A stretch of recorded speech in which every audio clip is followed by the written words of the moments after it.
Permission নিতে হয় না। আপনি আজকে মনে করলেন যে আজকে একটা কওমি মাদ্রাসা খুলবেন, বাস সেখানেই কওমি মাদ্রাসা হয়ে গেল।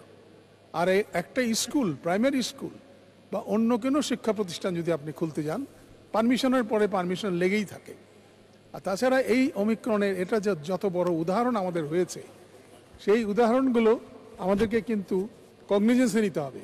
কারণ একটা মাদ্রাসায় আপনার কি হয়, আপনি শুনে আশ্চর্য হবেন, 4:30টার সময় এই ক্লাসের 1 ক্লাস 2 যারা পড়ে 4:30টার সময় তাদের ঘুম থেকে উঠে, তারপরে 4:30 থেকে আরম্ভ করে আপনার সকাল 9টা পর্যন্ত তারা পড়াশোনা করে।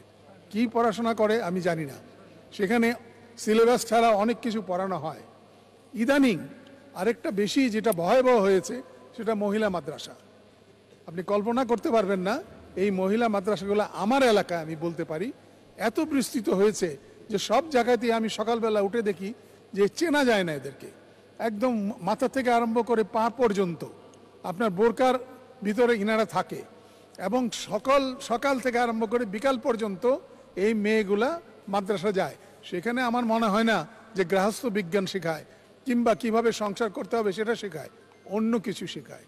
তো সেগুলোর মধ্যে আমাদেরকে এই শিক্ষা ব্যবস্থা যারা দায়িত্বে আছেন তাদেরকে অবশ্যই এটা আপনার কগনিজেন্সে নিতে হবে যে এখন কি হচ্ছে।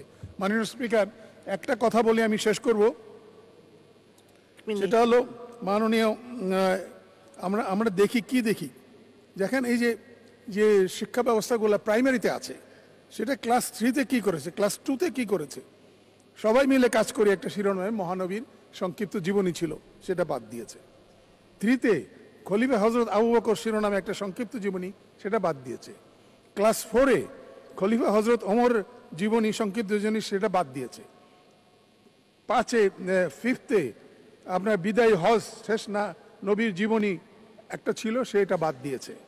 5ম শ্রেণীর বইতে আপনার বই নামক একটা কবিতা অন্তর্ভুক্ত করা হয়েছে, যেটা ধর্মীয় গ্রন্থ কোরআন বিরোধী কবিতা।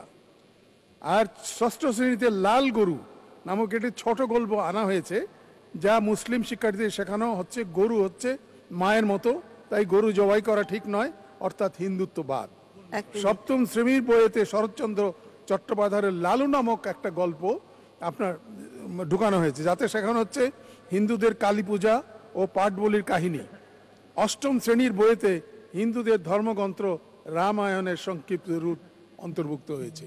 এগুলো কিসের আলামত মাননীয় স্পিকার? আমরা চাই না আমাদের এখানে আমরা সবাই একসঙ্গে থাকতে চাই, কিন্তু একটা ধর্মের গ্রন্থকে আপনি বাদ দিয়ে আরেকটা ধর্মের প্রাধিকার দিয়ে সেখানে বিশেষ করে 1, 2, 3, 4, 6, 7, 8, 9 পর্যন্ত আপনি সংস্কৃতি বদলের চেষ্টা করবেন, সেটা কিন্তু শিক্ষা মন্ত্রণালয় অবশ্যই দেখতে হবে। ধন্যবাদ মাননীয় স্পিকার।